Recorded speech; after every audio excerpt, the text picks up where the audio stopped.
This is Karis Dadalin. I'm recording a demo video for Retro Rainbow May. This is a game I'd like to run, and it doesn't actually have this category yet, as most people have not run this game. But I'd like to show you just a sample of what it would be like and what I can talk about as I'm running the game. What I'm going to do today is all convoy actions on default difficulty. So, you go here, you select the various convoy actions. Each one of these is based on a historical encounter with the submarine name here, roughly the area they were in at the time of the encounter, and what ships they were in combat with. I do have a instruction manual that gives a lot of history about each one. Uh, Such as like the Grayback in the China Sea was Lieutenant Commander J.A. Moore on October 21st, 1944. Um, I don't need to go into that much detail for each one, but just letting you know the kind of things I could talk about as I'm running this game. So I'm just going to get right into it. Uh, Default difficulty is limited visibility and zigzags. All other options turned off, and the difficulty set to 1. So this is the default difficulty. Uh, Time will start after I begin the first scenario, hitting continue here. So I'll do a quick countdown. 3, 2, 1, and go. So I always start with this because it's the most difficult scenario, as 3 enemy destroyers are right on you. And they know where you're at because this scenario starts you so close to them. The furthest one on my port side, the left side, this one will be closing distance with me the fastest. So what I want to do is, as soon as I think that I can hit him with 2 of my bow torpedoes, and he can't dodge, I'm going to fire my torpedoes. I don't think he's going to have the ability to dodge those. Then ooh. Okay. So he's sunk. Accidentally fired too many torpedoes there, but should be fine. Yep. Now I'm going to surface very quickly and engage this final enemy ship with my deck gun. This enemy ship is called a Kaibokan. It's obviously a Japanese term. Kai stands for ocean or sea. Bo stands for defense, and Ken stands for ship. So it's essentially an ocean defense ship. Historically, they were a cheaper form of destroyer that the Japanese Navy would construct to make up for the fact that American submarines were focusing on merchantman ships. Now, I'm going to go to flank speed, the fastest speed here, and I'm trying to close distance with the rest of the convoy that I was attempting to attack now that the escorts are down. There's actually a lot of math involved in this portion of the game. There's a formula for how long shells travel in the air, and the distance and the speed and their overall arc. You can change the deflection of your gun, basically the angle of your gun, with controller 2. That's an aspect of this game that really isn't talked about in much detail, but it's sort of like, in a way, like playing Angry Birds. You change the deflection positively if you want to arc your shot more, or you lower it. But to be honest, I don't use that function much on the controller 2. I generally fire when they're in between 2,000 to 4,000 yards away. These are measured in yards right here. So now I'm engaging with my deck gun. when a ship is set on fire, it's effectively disabled, and that would be the end of this scenario. So I'm going to put in my name, but I do believe this could be an incentive for donations. I'm putting in the rest just so you can see, but Karis there has 5 characters, and I get 2 more characters. So an incentive could be if you have a 7-character message that you would like to send, or a 7-character word, uh, you know, meet the donation, and I'll put your chord, and you get to hear it in Morse. So this is a night attack, and you can see right here the flags. That means that I'm on the surface. You can also see my depth below the torpedo icon there. And here I'm changing the time scale so I can go a lot faster. Otherwise it would take a lot longer to close the distance with these. Part of the reason I'm speaking and giving full commentary as I'm doing this is to practice, because I've only had a live stream with 3 other people that I knew pretty well before I started. So I want to get some practice into what commentary would be like in front of a live audience. So here you see the distances, once you ID the targets, what they are. They're all getting to be about 4,000 yards away. I should be able to hit them from this distance at the speed they're traveling. And they're all kind of bunched up together like that. So, when the icon is lit, when your target icon is lit, that is when you are targeting. Now this is the Kaiboken that is disengaging from the rest of the convoy now that they know I'm shooting at them. I want to... There we go. In actual, like, slow playthrough, a proper playthrough, I would be firing a lot slower. And oh, now he's returning fire. He is shooting back at me. You might wonder why they didn't hit me before or start shooting until I was this close. I'm going to do a full reverse.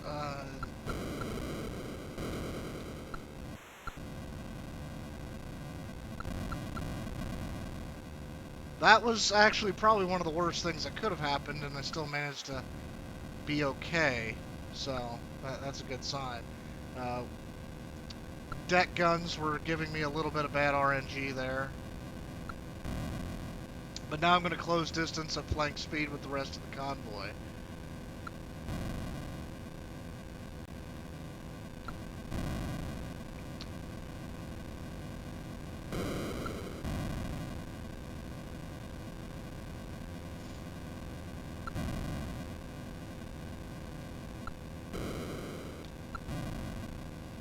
But this game was notorious for being very difficult, especially back in, 1989, early 90s, because most people acquiring this game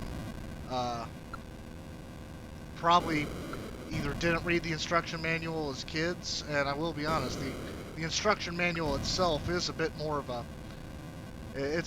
a read than your standard NES instruction manuals, giving you lore and stuff like that. This is a lot of technical things, like telling you the maximum range of deck guns, the effective range of torpedoes, speed and nautical miles of the various vessels.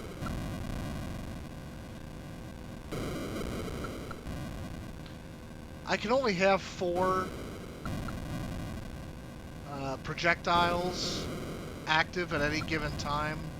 So I can only have either 4 torpedoes in the water, 4 deck gun shells in the air, or that's it, basically.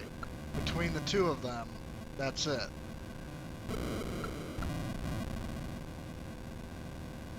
I think this will take around 30 minutes, maybe closer to 20, depending on how it goes, but I'm doing this in one recording just to basically see where I'd be, you know, even if things go wrong.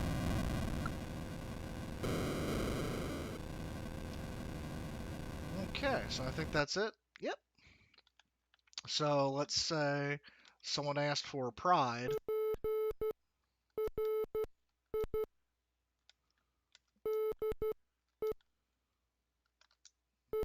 There you go. And then you get to hear something you paid to hear in Morse code.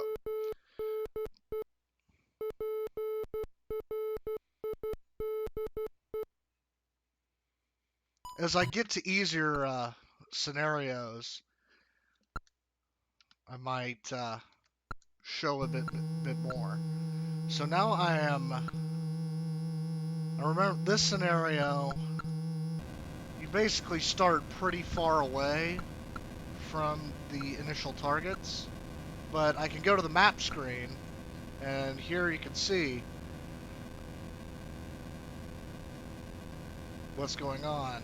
And if you zoom the map out, this is a ridiculously huge map, and technically you can go anywhere in that. So now I'm basically approaching this convoy at flank speed on the surface in the daylight.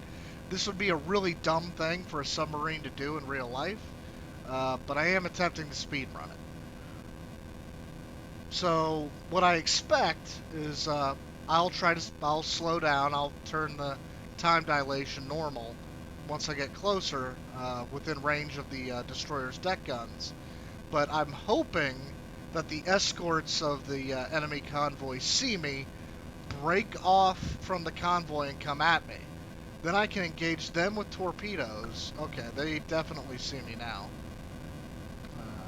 They're probably going to start shooting soon. So I'm going to dive. Yep. Whenever you hear that ping, you know that the enemies have spotted you. That they know you are there. One of the important strategic things to consider about sonar is that sonar works in two directions. So if you use sonar, you're giving away your position. But if you already know that the enemy is there, and you already know that the enemy knows you are there, there's no downside really to using it. Now, also in reality, these ships would probably be launching torpedoes at me, but once again, like I said, this is the NES, so your enemy ships that can fire back the Kaibokens or destroyers can really only engage you with two types of weapons. They can either engage you with their deck guns on the surface, where they shell you, and you can survive quite a few shells, because you're being hit on the surface.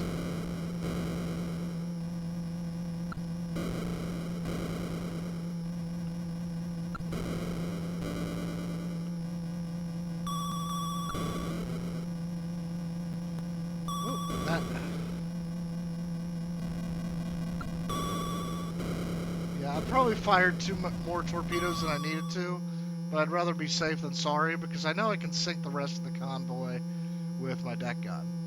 But anyways, destroyers. Destroyers can only engage you with two types of, as I said, the deck guns on the surface, and they also have depth charges. Depth charges are what they use if they are completely above... Oh, I can't change time dilation because my torpedoes are still active.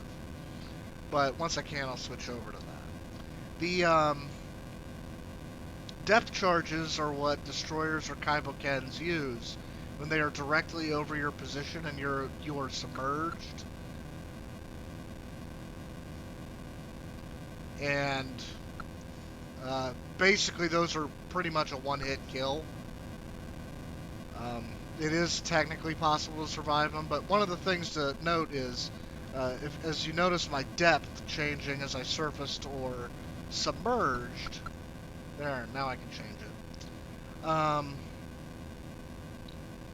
it. If you are able to use your periscope, you have to be within 44 feet of the surface. Depth is measured in feet. Range is measured in yards.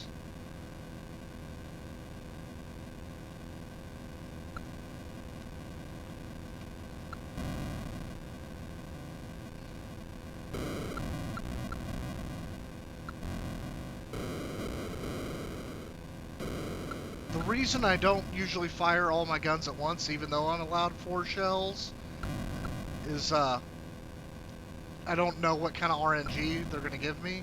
So when I usually fire 1 or 2, make sure I get the hit I need, and then I'll start firing more. When you are in the war patrol scenarios, you have a limited amount of... I have a limited amount of shells now. I can check my gauges, and you can see that I have 63 shells left. So I'm not worried about running out of ammunition right now, but when you are in the war patrol scenario and you're attempting to go for a high score, you want to use every shell and hit with it.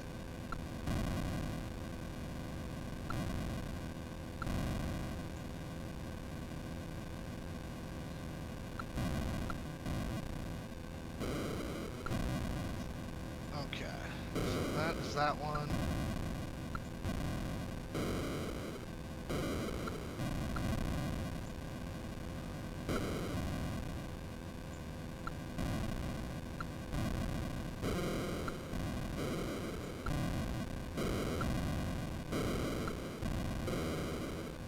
Obviously, torpedoes tend to sink ships a lot faster, but torpedoes do travel a lot slower.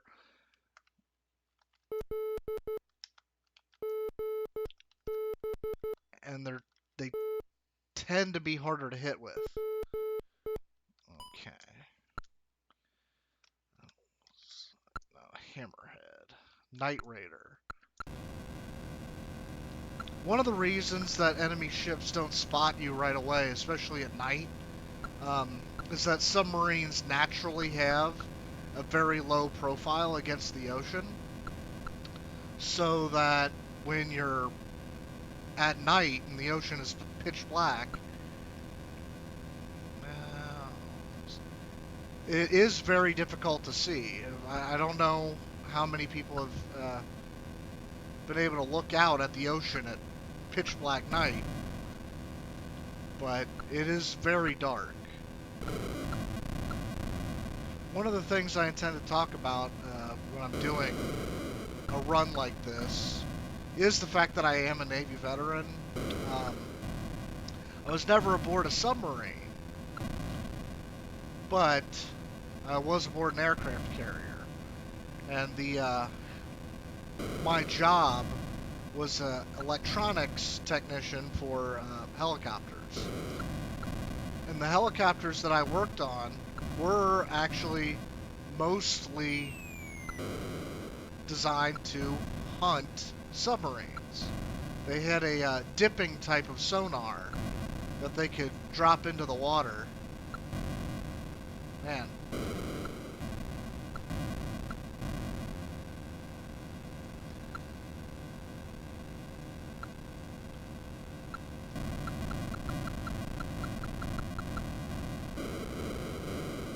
Man.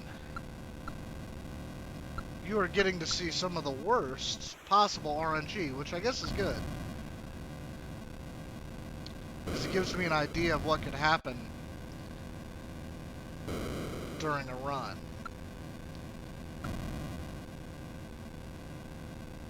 I have practiced this game many times, but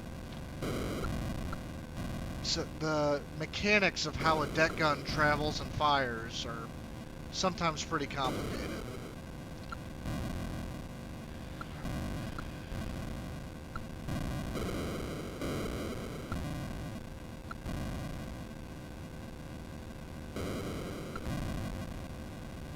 Like, if you notice, the graphics of the enemy ships, sometimes they get narrow, and that's supposed to represent them facing basically bow to stern. Like you're looking at them, let's say like perpendicular or parallel. You get the long view of the ship or the short view. But due to the fact that this is the NES, like you see right there, it just went from being slender to wide. Uh, the NES is still working with 2 dimensions. So,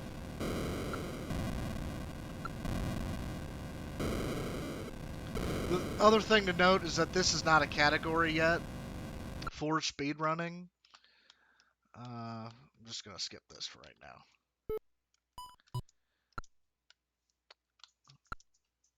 This one is an interesting one because it basically puts your targets right in front of you.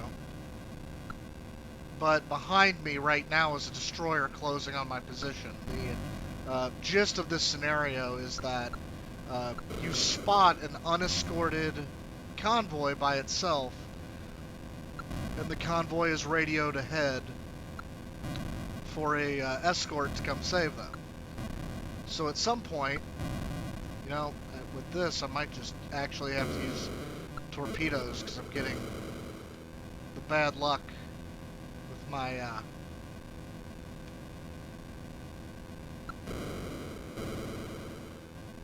slow down. I don't want to run into these guys, because the destroyer is behind me. I know it's closing.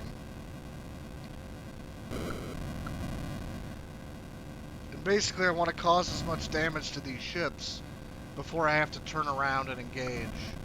Now, you notice how I'm quickly moving these. That is, with controller 2, you can just move your periscope or binoculars, instead of moving your entire ship with the rudder. The rudder changes the direction your ship is traveling, but you can change the focus of your periscope or binoculars to aim your deck gun in a different position than where you're traveling.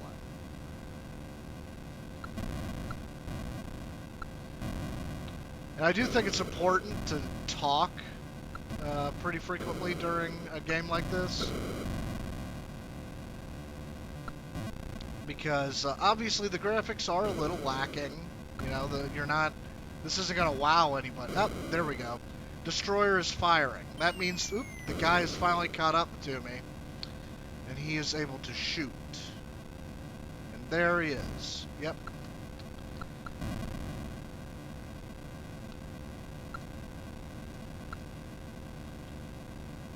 I am actually going to try to close distance with him. Now, I did get hit, so this is damage. My sonar is out, so I can't hear things as well. I've got 18 gallons per minute of water coming in, so that's not good. But 18 gallons per minute is not really that much. Remember, a submarine is designed to sink. It literally is supposed to carry water. Now, I am driving in reverse right at it.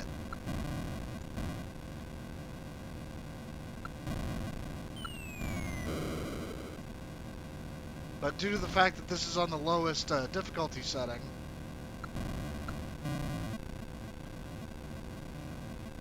man.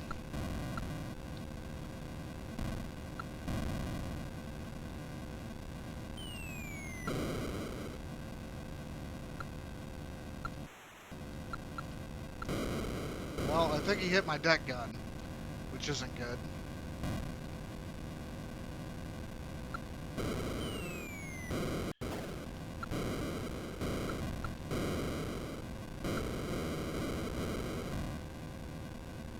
Whew! That was very close. Now let me check. I'm guessing he hit my deck gun. Yep, he did. That's probably the worst thing that can happen too, so that's another good thing to have for a blind run into this. Now, the good thing is I already disabled this ship, so all I really need to do now is close some distance, and I'll fire my bow torpedo, my front-facing torpedo at him. And because he's on fire, he won't really be able to dodge for him. His target speed is 1, my speed is 14, only on my third highest setting. So, I'm going to try to get close.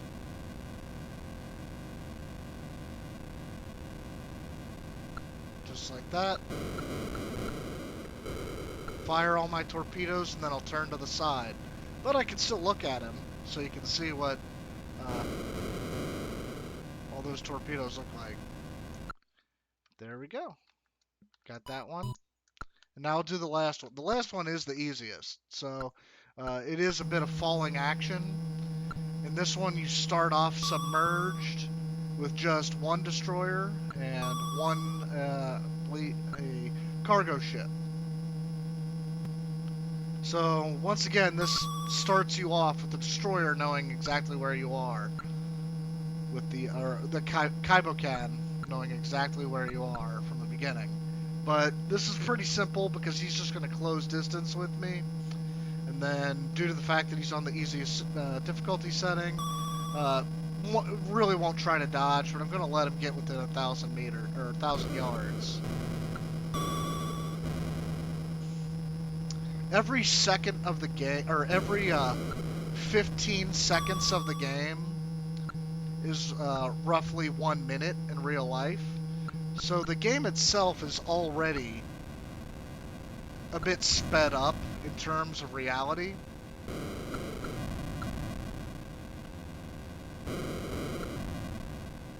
I'm going to stop time as soon as the score screen comes up. There we go, time. So it was 24 minutes, 33 seconds to complete this run. And you did see it with, like I said, some of the worst luck that was possible for this. So that's pretty good. Do my name one more time.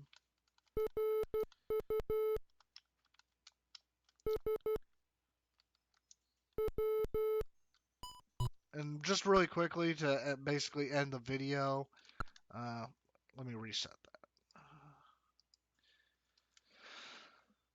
I'm going to just show off a few things to talk about.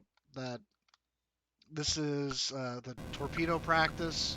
Basically, you have a bunch of blank ship, like empty ships that are anchored, that'll stay stationary for you for target practice. This is a chance for me to show things like your gauges. This is your battery charge. Your battery charge is drained when you are submerged. You only have about 2 hours of maneuvering. This is your temperature gradient. If the temperature gradient is more red, then your submarine will be more hidden from enemy temperature sensors. If you've dived deep enough, this is your speed in knots, nautical miles. This is called the Christmas tree. I don't really use it very frequently. This is probably the most important screen. Deck gun shells, your aft torpedoes, your bow torpedoes. So aft, you fire from your rear. Those are the torpedoes I was firing when the destroyer was chasing me. Bow torpedoes, you fire out the front. This is a clock to give you what time it is, and this tells you your compass, what direction you're facing. And this lets you know what your engines are in, if you're stopped, if you're going forward, or if you're going in reverse. You can check damage, and different parts of your submarine can take damage. If your dive planes get hit, you won't be able to submerge or surface, and not being able to surface is the worst thing that can happen in this game because you will sink. Your deck gun can be damaged, your torpedo tubes can be damaged, and if any of those are damaged, then you can't fire your deck gun or fire your torpedoes. Other aspects, like if you get your bridge hit, I haven't noticed a real effect on the game, but it is just an example of different things I can talk about or demonstrate. So I hope you enjoyed the video, and I really do hope that I can participate in the Retro Rainbow May. Said I was in the Navy for 4 years, and my grandfather was in for all 20 and retired from it. But I love this game, and I know it's one of the most complicated games on the NES, but I would love a chance to teach other people how it is run and hopefully maybe spark a little bit more interest in it. So thank you for the time, and if there's a slot open, that would be great. So thank you very much.